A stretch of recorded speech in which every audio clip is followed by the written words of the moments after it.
실컷 와가지고 전혀 관심 관심 없지. 내가 무협지. 오늘은 내가 좋아하는, 지금은 자주 읽진 않지만 무협지에 대한 얘기를 한번 해보려고 한다. 네. 근데 무협지는 넌 한 번도 안 읽어봤지? 안 뭐 읽어봤지. 비슷한 거라도. 근데 무협지는 안 읽어봤는데 네. 내가 옛날에 중학교 때 중국 영화를 되게 좋아했거든. 그 무협 영화는 많이 봤어. 그치. 황비홍, 뭐 천녀유훈 이런 거 되게 좋아했거든. 그 청룡팔부. 그건 모르겠어. 소강호. 소강호도 봐. 봤어. 거기서 뭐 나오는 이제 용어들이나 뭐 그런 것들 보면 이해가 안 가는 내용들도 있을 수 있는데 뭐 그래도 큰 내용 흐름상 뭐 보면 되니까 뭐 그런갑다 하면서 했을 거 아니야. 근데 이 무협지도 참 읽다 보면 얘들만의 세계관이 명백하게 있어. 그러니까 그거를 어떻게 보면 나름대로 한번 얘기를 해보려고 그래.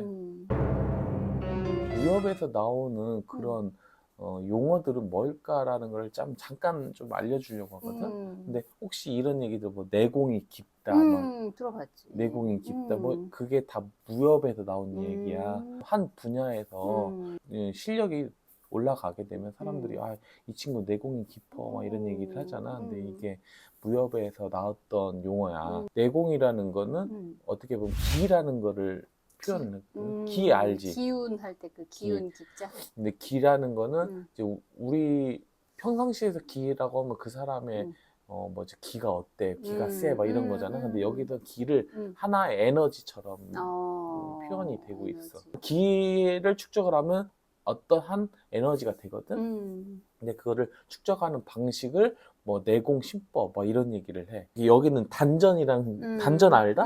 우리 막 이게 단전호흡. 단전호흡은 단전이 여기에 있다고 하거든. 솔직히 진짜 여기 있는지 난 잘 모르겠지만 호흡을 하게 되면 그 내공들이 여기에 모인대. 기가 모인대. 그게 이제 무협에서는 세계관이야. 그래서 이제 어떤 내공신법을 배우냐에 따라서 정파 내공신법이 있고 사파 내공신법이 있고 그런 신법들이 다 따로 있어요. 뭐 정파 내공신법은 되게 정순한 기운들이 모이고 정순한 기운? 되게 그 약간 어떻게 보면 그 악마들이 쓰는 그런 에너지는 뭔가 요사스러운 기운이 있을 것 같잖아. 정순한 기운 같은 경우는 되게 맑고 청명 그런 기운들이 쌓이는 게 정파 내공신법 이런 느낌이라고 보면 됐고, 사파는 약간 좀 힘을 추구하는 그런 신법이다 보다 보니까 강력한 그런 느낌 위주로. 여기서 말한 또 정파는 일반 서민들을 잘 보호하고 올바를 의협할 때 정의협을 추구하는 단체들. 제일 많이 들어본 게 뭐 소림사 들어봤지. 화산파 들어봤어? 들어봤어. 화산파, 무당파 그런 파들이 이제 구파일방이라고 해가지고 정파에 소속된 단체들이야. 사파들은 힘만 추구하다 보니까 어떻게 보면 범죄 조직에 좀 가까운, 의보다는 약간 힘을 추구하는 약간 그런 조직이라고 보기 가깝지. 정사 간 싸움도 많이 일어나. 정사간이 뭐야? 정파사. 정파하고 사파 사이에 정사 대전 그런 관계 속에서 발생하는 복수, 원수 이런 관계가 생성이 되면서 주로 사파들이 빌런들을 많이 해. 그렇겠네. 1세대 무협 같은 경우는 당연히 정파가 주인공이야.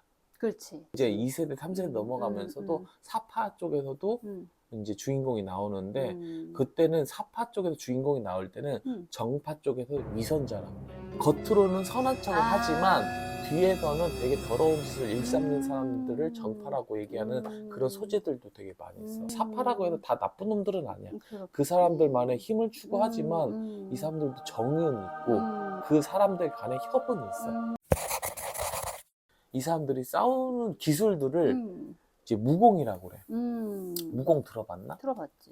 내공을 기반으로 해서 그 에너지를 방출하는 방법을 무공. 에너지를 방출하는 기술. 기술. 그래서 정파 쪽에 있는 무공일수록 상대방을 제압하는 쪽에 더 가깝다고 해야 하나?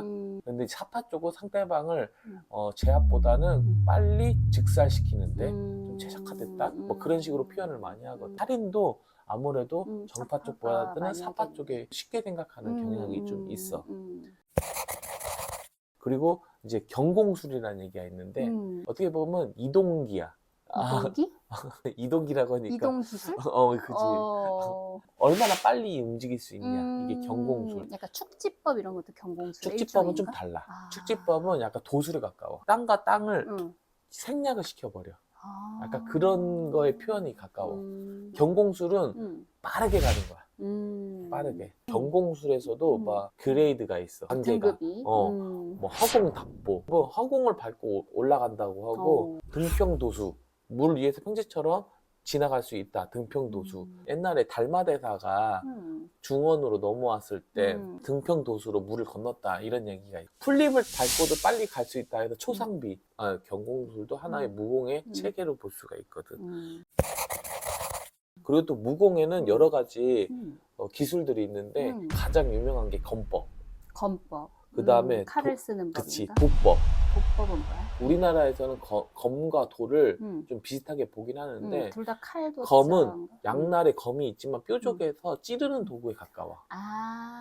근데 도법은 한쪽만 날이 있어서 베는 데에 최적화되어 있어. 그리고 검법 많이 들어봤지. 옛날에 이소룡 영화나 성룡 영화에 보면 뭐 치권 나오고 막 원숭이 검법, 학법 뭐 이런 거 나오잖아. 이거는 맨손으로 싸우는 검법에 가깝다. 검법은 주로 주먹을 쓰는 무공이다.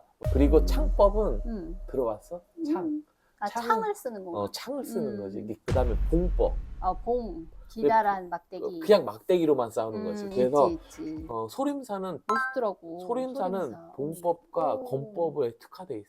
왜냐하면 그 사람들은 살생을 하는 게 목적이 아니거든. 살생을 금하거든. 그리고 장법. 장법은 약간 장품 같은 거? 이게 손바닥으로 이게 장법. 흥미진진한데? 그래? 그 외에 여러 가지가 있는데 뭐 진법이 있고 혹시 진법? 영화에서 천년유언 같은 경우 보면 그 안개 속에 들어가가지고 헤매가지고 진법에 갇혔어 뭐 이런 얘기를 하긴 하거든. 이 진법 같은 경우는 자연물을 활용을 해서 그 주변을 헷갈리게 하거나 그 주변을 뱅글뱅글 돌게 해. 뭐 영화에도 그런 장면도 나와. 한 바퀴 돌았는데 또 똑같은 소나무 앞이야. 한 바퀴 또 돌았는데 소나무 앞이야. 왜 여기만 돌지? 이게 약간 사람들을 헷갈리게 해가지고 내가 원하는 장소로 쉽게 못 오게 하는. 혹은 또 진법과 기관진식을 섞어가지고 상대방을 죽이기도 해. 예를 들어서 갑자기 하늘에서 화살이 날라오거나 돌덩어리가 떨어지게 하거나 통나무가 떨어지게 하거나 바닥이 푹 꺼지게 하거나 뭐 이런 것들 다 기관진식이라고 표현을 해. 기관진식? 그렇게 얘기를 해. 추가적으로 이제 혈도를 좀 알아야 돼. 혈도? 어디를 찌르면은 사람이 뭐 죽고 이런 거? 뭐 그런 것도 있고 막 이게 영화에서 맞아. 뭐 이런 거 있지. 소림사. 이게 점혈한다고 하는데 내공식법 같은 경우는 이제 구결이란 게 있어. 그러니까 구결을 외울 때 어떤 혈도를 따라서 기의 흐름을 다 달라. 신법마다 내 기의 흐름을 정순한 기운을 받아가지고 내공 흐름을 다 이렇게 온몸에 혈도를 지나가지고 단전에다가 기운을 모으는 방식인데 그거를 혈을 알아야 돼. 근데 그 중에서 막 점혈법이란 게 있어. 점혈. 여보가 본 게 딱 누르면 상대방 같이 죽어. 이게 기를 막아버리는 거야. 예를 들어서 뭐 어디 여기를 딱 눌렀더니 갑자기 호흡이 가빠진다거나 뭐 그런 거 있잖아. 있지. 뭐 이 사람이 기가 이렇게 흘러. 툭 막아버리는 내 거구나. 기운을 여기다가 딱 누르는과 동시에 그 사람의 기가 못 흐르게 막아버리는 거야. 뭐. 내공이 깊은 사람은 상대방을 치료도 해. 피를 멈추게 한다거나 아니면 뭐 기운을 넣어가지고 뭐 약간 기의 흐름을 잘 잡아줘가지고 치료를 해. 근데 물론 그 외과적인 이런 팔 잘림이나 아니면 이런 걸 그런 거는 고치는 거 아닌데 그치. 내 속에 몸 안에 있는 나쁜 기운들을 몰아낼 때 그런 거를 내공으로 이게 도와주기도 해. 이거 영화에서 봤을 거야. 뒤에서 손바닥 딱 대고 있으면 뒤에서 앞에서 이게 맞아. 있지 뭐 이런 거 막 엄청 아파하면서 막 뒤에서 이러고 식은땀 있고 앞에서 흘리고 이러고 뭐 땀 뻘뻘 흘리고 맞아. 이게 이제 중국 무협에서 자주 나오는 그런 클리셰들이지. 참 무협지에서는 다양한 내가 말을 안 한 부분도 되게 많은데 이런 소재들을 엮어서 작가마다 이제 활용하는 방법이 좀 다르긴 하지만 이런 기본들을 조금 머릿속에서 이해를 한 상태에서 책을 읽어야 조금 이해도 되고 재밌기도 하고 그래서 1부는 여기까지 얘기를 하는 게 마치지 좋지 않겠나 하는 생각이 든다. 흥미진진해. 어때? 어떻게 한번 소강호나 천녀유원 한번 같이 보고 또 이야기를 나눌까? 그러니까 지금은 무협지에 대한 그 소재들만 이야기를 하겠습니다. 기본 용어들 설명과. 그쵸. 이제 다음 얘기는 실제로 무협지에 어떤 얘기들이 있었는지 간단하게 소개를 하면서 이야기를 해보도록 하겠습니다. 네. 하나, 둘, 셋.